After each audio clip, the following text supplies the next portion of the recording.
Yes, reka twongere tubasuhuze abakunzi b'Intare Official muraho mugubwe neza mugere icyumweru cyiza abasenga ku cyumweru rwose mbifurije kugira icyumweru cyiza kugira impagarike n'ubugingo kugira Imana n'amafaranga.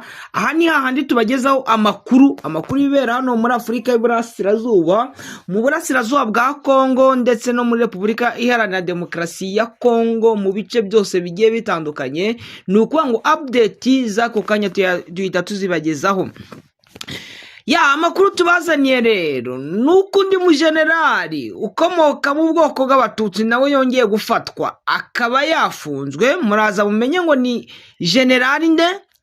Undi mujenerali wo mu mutwe wa Wazalendo yishwe na 23 ubwo yaravuye kwivuza, aramaze igihe cyo kirekire yararashwe mu mabuno ariko aza gutaha agwa muri ambiskade y'Intare za Sarambwe zimuvisha imyuna. Turaza turebere hamwe ibivugwa mu bice bigiye bitandukanye muri Sud Kivu, Minembwe turaza tuhagaruke, ndetse turaza no kuvuga muri Rucuro aho abarwanyi ba Wazalendo mu minsi itageze muri 6 bamaze kwivugana abaturage bagera mu 100. Nibi nibindi tugiye kugarukaho n'ubundi tubibabwira, ntimujye kure. Reka mbwira abatari bakora subscribe ku Ntare Official mukore subscribe, ibiganiro makuru byacu bijye bibagereraho ku gihe, mukore like, musharing, ndetse mukore kandi kunzogera kugira ngo notification buri kanya uko ikiganiro makuru tugishyizeho mujye mukibona. Ibintu byakomeje gukomera rero, ibintu byakomeje kubera bibi Wazalendo,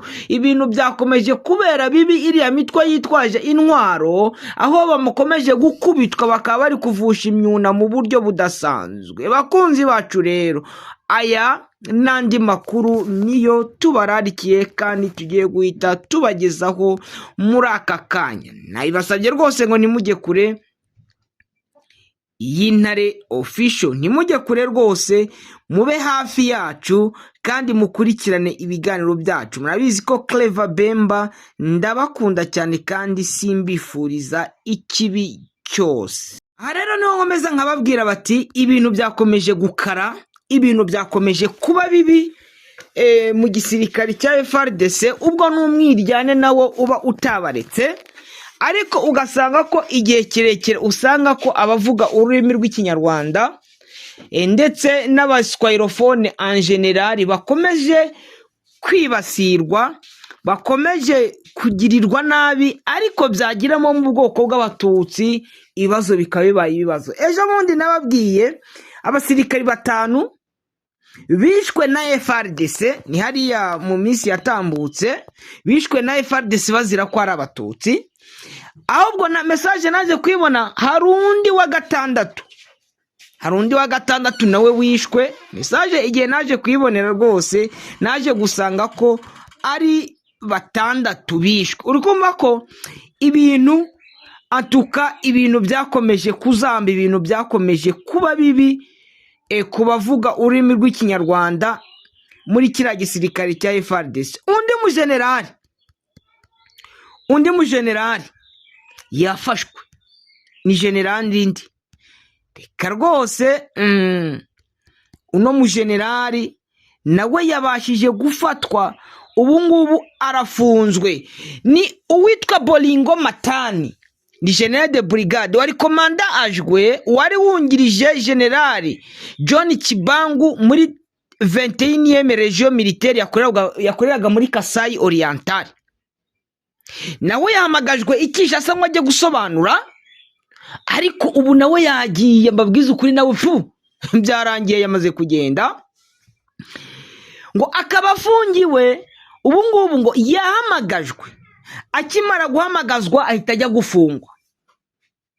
Ngo il est actuellement détenu au centre de CNC, bayita ngo Conseil National de Cyberdéfense. Ngo mu gihe ngo anatanda so transfer à la prison de Ndoro, ngo mu gihe bakiringiye yuko baza kumwohereza muri prison ya Ndoro. Urumva ko ibintu byakomeje gukara. Ngo mu gihe bakirindiye ko yakoherezwa muri prison ya Ndoro, aracyafungiwe hariya muri kasho ya CNC, Conseil National de Cyberdéfense. araregwa ibiki rero? Ngo ibyo aregwa ngo il est accusé de complicité avec l'ennemi, ngo araregwaho ngo kuba ngo afitanye complicité avugana donc n'umwanzi. Uwo mwanzi bashatse kuvuga ni Alliance Fleuve Congo 23 et trahison ndetse n'ubugambanyi. Murumva? Ngo akagira iyo bita nationalité douteuse. Nationalité douteuse bashatse kuvuga ngo n'ubwene gihugu bushidikanywaho. Mwavuga yuko ahangaha ngo kugira ubwene gihugu bushidikanywaho bakavuga ngo les soupçonnant d'être un Rwandais, ngo birakekwa ko yaba ari umunyarwanda. Ngaho mumbwire ko kuba umunyarwanda cyabaye icyaha ryari? Cyabaye icyaha ryari? Nivyo bintu byo nkomeza kwibaza, kuba umunyarwanda cyabaye icyaha ryari?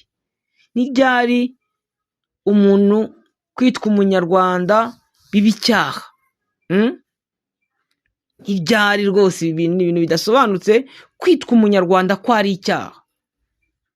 Mu gihe mbona abanyarwanda sont fiers d'être rwandais, bari fiers yo kuba ari abanyarwanda, ariko wagira muri Kongo kwitwa umunyarwanda kikaba kibaye icyaha. Sinzi, ibi ni ibintu bisabwa kugira ngo byirweho, byirweho rwose, ubona ko bigomba gukurikiranwa kandi bigashakirwa umuti. Aha, uyu rero nawe hariya muri Mbujimayi ubona ko ari ibintu bikaze kandi bifite ikibazo gikomeye. Ngo selon les informations notre possession il a fait entrer des gens qui sont d'une autre nationalité ici à Mbujimayi. Ngo bari kuvuga ko n'ubundi muri Mbujimayi mu gisirikari kiri kurkorera muri Kasai Orientale ko harimo abandi bantu bakorana doke ngo bafite nationalité y'ibindi bihugu. Abo bashatse kuvuga ko bafite nationalité y'u Rwanda, bakavuga ko ari abanyarwanda. Ikibazo kirakomeye, ikibazo kiri sérieux, très sérieux en tout cas. Ikibazo kiri sérieux, très sérieux, kigomba rwose kwigwaho. Nibyo mvuga, ubona ko ikibazo gikomeye kiri kuba muri Kongo ari iki kibazo cy'ivanguramoko, anaricyo kibazo n'ubundi gikomeje gusenya byinshi. Natinze rero, reka nsimbuke n'ubundi amakuru yo ni menshi rwose, amakuru ni menshi dufite muri aka kanya. Reka nsimbuke imve kuri Generali Bolingo Matani, ndetse bavuga ko hari n'abandi bari muri Mbujimayi n'ubundi bakekwaho kuba ari abanyarwanda. Ubona ko nabo buriya bagiye kongera bibasirwe bikomeye. Amakuru akomeza avuga ko muri Twirwaneho yashoboye kurasa imwe muri drone ebyiri zari ziri gukoreshwa mu bikorwa byo kuyirwanya n'umunsi w'ejo. Ibi byafashwe nk'intsinzi ikomeye. Ni ukuvuga ngo amakuru dukura hariya muri Minembwe nuko abarwanyi batwirwaneho babashije kurasa drone ya FARDC. Ni drone rwose yabashije guhombagurwa, intare za Saramwe zifatanyije n'amadubu zirayirasa. Ibi rero bikaba byarafashwe nk'intsinzi ikomeye ku madubu n'intare za Sarambwe. Ngo ibi kandi bikaba byaragaragaje igihombo gikomeye, kubura abasirikari, kubura ibikoresho nka biriya, ndetse amadubu akaba yarigaruriye ibice bigera nko muri 5. Ni igihombo gikomeye ku ruhande rwa FARDC, ni igihombo gikomeye. Unabona ko intare za Saramwe ndetse n'amadubu ko ari icyerekezo cyo kwerekera muri Baraka, ari icyerekezo cyo kwerekera Fizi. Kuba amasoko atandukanye yizewe avuga ko kuwa gatanu tariki 16 z'ukwezi kwa mbere 2025 ingabo z'u Burundi zambuwe ibirindiro 5 by'ingenzi harimo na Poezero, ahantu hafatwa nk'ingenzi cyane mu rwego rwa gisirikare muri territoire ya Fizi. abazi neza aho ako karere bemeza ko kwigarura point zero byahatwirwa none M23 basanzwe bafatanya mu rugamba rwo kurwanya leta ya Kongo, leta mbi. Amahirwe afunguye yo kwerekeza muri Bibogobogo no mu mujyi wa Baraka. Uwa gatanu munini ni umujyi wa gatatu munini mu ntara ya Kivu y'Amajyepfo. Baraka, buriya Baraka isumba Fizi. Nukuvuga ngo umujyi wa mbere ni Bukavu, umujyi wa kabiri ukaba Uvira, umujyi wa gatatu ukaba Baraka, umujyi wa kane ukaba Fizi. Hari indi mijyi wenda ni mito ariko nayo irahari, ariko kuba point zero yaramaze kuba tombe. Ibi bifite icyerekezo gikomeye kuri M23 MLDP twirwaneho yo kuba noneho bashobora gufata mu buryo bwihuse iriya migi yindi, ndetse bagafata na hariya za Bibogobogo niba imaze kuba tombe. Bibogobogo rwose niba imaze kuba tombe, bizaba ari amahirwe akomeye, kuko buriya Bibogobogo ifatwa nk'ahantu hari strategique kuri FRDC, Abarundi ndetse na zira za Wazalendo. Nukuvuga ngo kuko yuva Bibogobogo ufashe icyerekezo kikwerekeza kikwerekeza Baraka. Kandi noneho Baraka burya mu gihe ingabo za M23 zifite icyo hasi hariya kuri route nationale numero 5, noneho bakaza bagafata kira cyerekezo n'ubundi navuga cyo hejuru babitanga amahirwe adasanzwe, n'ubundi kugira ngo Baraka ibashe guhita ibatombe. Ngenda babwiza ukuri ko hariya iriya rwose ari avantage ikomeye ku ntare za Sarambwe, avantage idasanzwe. Donc ni ikintu navuga kidasanzwe hariya kuba iriya Bibogobogo igiye nayo gufatwa. Biriya Bibogobogo ikintu cyo nakubwira, kugira ngo babakure mu bice bigeze muri 5 bya hariya hejuru muri ho plateau, ama defense 5 bakabarasira drone, bagafata imbunda ziremere harimo 12, bagafata za Gatiusha, ndetse bakanica benshi muri Wazalendo, bakica benshi. Antuka iriya ni intambwe ikomeye, ni intambwe ikaze yo kugira ngo ibindi byerekezo nabyo intare za Sarambwe ndetse n'Amadubu babe bagiye kubijyamo, babyigarurire mu buryo bwihuse. Hangaha naho ntabwo ndibuze kwatinda, gusa ikigaragara nuko intare za Sarambwe rwose ibintu ziri kubigendamo neza. Hano turaza tugendereho ko tunagende turebe umujenerali witwa Badacoka, ariko abantu banyumva ni batekereze ko ari Badacoka wo muri M23. Yarashwe arapfa, ntabwo kuko yaramaze iminsi arwaye ibisebe mu kibuno, bamurashe amabuno rwose baragenda barakomeretsa neza, ajya kurwarira Kibuwa. Numwe mu bo twakwita ko bari abahanga bari bakomeye muri iriya mitwe ya za Nyatura, kuko yarangirije kuri IRPG muri fakirite ya Duruwa, akaba ari umwe mu bajyaga mu manama n'ubundi bakaba bagendaga nk'abarepresenta biriya mitwe yitwaje intwaro. Yarashwe ubwo yari kuva Kibuwa, yarasiwe hafi hagati ya za Mutongo, donc ku muhanda ugiye Pinga uvuye aho bita ku Rupangu uri kwerekera za Mutongo. Ubwo yaraherekejwe n'abarwanyi bo muri NDC Nove bo kwa Gidoshi Murayi, ndetse bari kumwe n'abandi barwanyi ariko bo muri APSLS nabo muri IPSLN baza kumwakira. Baje kumwakira, sinzi uburyo intare za Sarambwe zaje gukurura amakuru, baza kubimenya barabatega, baramurasa arapfa, ndetse n'abandi barwanyi be bari baje aho ngaho barapfa, abandi basigaye bagenda ari intatane, abandi intare za Sarambwe zirabayora zirabatoragura. Turagendana ibi nabyo ntabwo tubitindaho, urukumva ko intare za Sarambwe zabashije gukora akazi katari gasanzwe ko umuntu nk'uriya ukomeye abasha kunetralizwa akicwa ari umwe navuga mu banyepolitike n'ubundi babo bari bafite rwose. ni ukuvuga ngo nta kiri mu buzima, ahe hamaze kurangira. Ahe hamaze kurangira. Aha ndashaka kugira ngo nze kubasangiza amwe mu makuru, ariko hari icyo ndibuze kongeraho.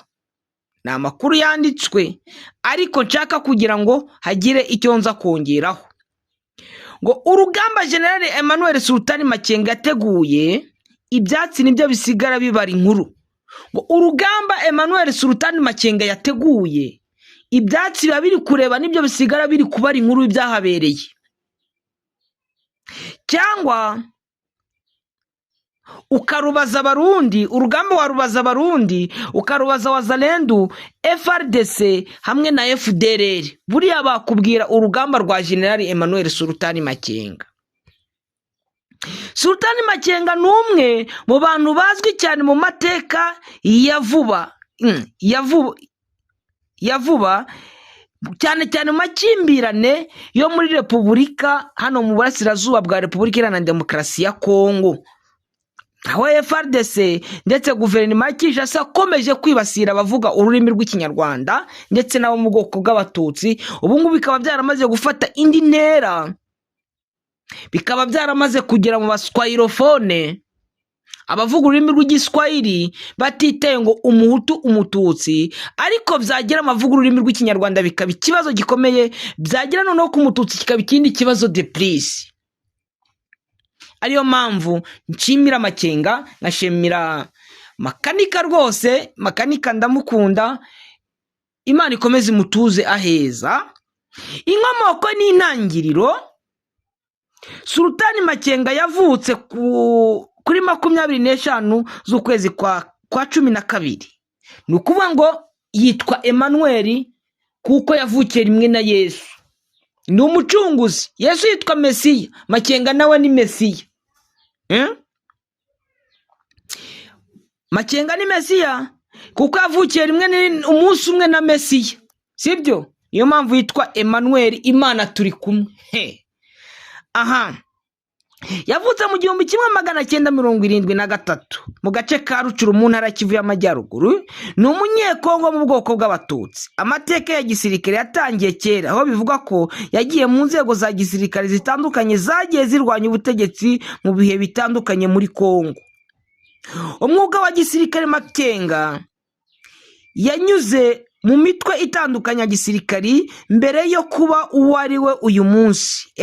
RCD Goma yabaye umusirikari mu mutwe wa Rassemblement Congolais pour la Démocratie, wari ushyigikiwe n'u Rwanda ni mu ntambara ya kabiri ya Kongo.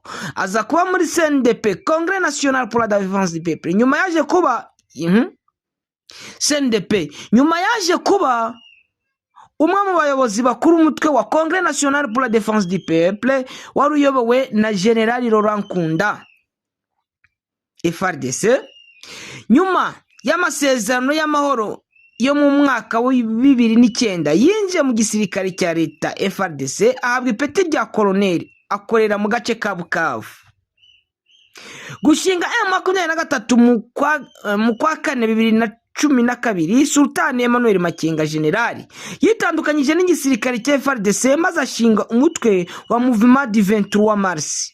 Izina ry'uyu mutwe ryaturutse ku masezerano yo kuwa 23 Werurwe, ntago nzi ngo n'ukwa kangahe, Werurwe n'ukwa gatatu, ngobe le 23 mars 2009. Uyu mutwe wavuganye na leta ya Kinshasa itigeze yubahiriza. Icyo gihe hariho Perezida Felix, hariho Perezida Kabila. Muri uwo mwaka wa 2012 Makenga n'ingabo ze bakoze ibintu byatunguye isi ubwo wafataga umujyi wa Goma, umujyi mukuru wa Kinshasa. Ibintu byatunguye isi ubwo bafataga umujyi wa Goma, umujyi mukuru wa Nord Kivu ya Kivu y'Amajyaruguru. Ibi byatumye amenyekana cyane nk'umugaba w'ingabo ufite ubuhanga n'ubunararibonye mu mirwano yo mu mashyamba gerira. guhunga guhunga n'ukubura rya M23 nyuma yo gutsindwa muri 2013 n'ingabo za leta zifatanyije n'iza ONU FB. Makenga n'abarwanyi be bahungiye muri Uganda n'u Rwanda, yamaze imyaka irenga 6 ari mu buhungiro, ariko ku mpera za 2021 no mu ntangiriro za 2022 yongeye kugaragara mu mashyamba ya Rucuru na Nyiragongo, aho M23 yubuye imirwano ikomeye yatumye hafatwa uduce twinshi nka Bunagana n'ibindi bice bya Masisi na Rucuru. Miterere rero abamuzi General Emmanuel Sultan Makenga, ubushobozi bwa gisirikare abamuzi avuga ko nk'umugabo utuje cyane, utavuga byinshi ariko uzi kuyobora urugamba kandi wubahirwa n'abasirikari be. Nuko ngo Emmanuel Sultan Makenga tugitangira n'ubundi yagiye mu gisirikari muri 90 afite imyaka 17. Je croix yari afite imyaka 17, yizi Kanyatsi kuri Institut Rwamiko. Amashuri ye ntabwo icyo gihe abashije kuyakomeza ngo yarangize, kuko yumvaga ko agomba kuba umucunguzi nk'uko izina rye ribimwita ko ari umucunguzi, kandi koko akaba ari umucunguzi. General Emmanuel Sultan Makenga ni umwe mu basirikari babaye muri RPA, ndetse akaba ari umwe mu basirikari bazi gutega ambushi. Kuri no si y'Imana ashobora kuba ari nk'uwa kabiri kuva isi yaremwa mu basirikari batega ambushi, batega igitwa rwose igico ntibahushe. Reka nshimire abakunzi bose ba Intare Official, abadukurikirana ku zindi channel yaba Maco TV show kuri Anda TV Rwanda. Abo bose mbifurije gukomeza kugubwa neza, kugira impagarike n'ubugingo, kugira Imana n'amafaranga. Uwiteka akomeze kwibanira nabo, kandi mukomeze mugira icyumweru cyiza, kandi dukomeze dusenge dusabirana umugisha w'Imana ukomeze utwibereho ibihe byiza. Ciao ciao.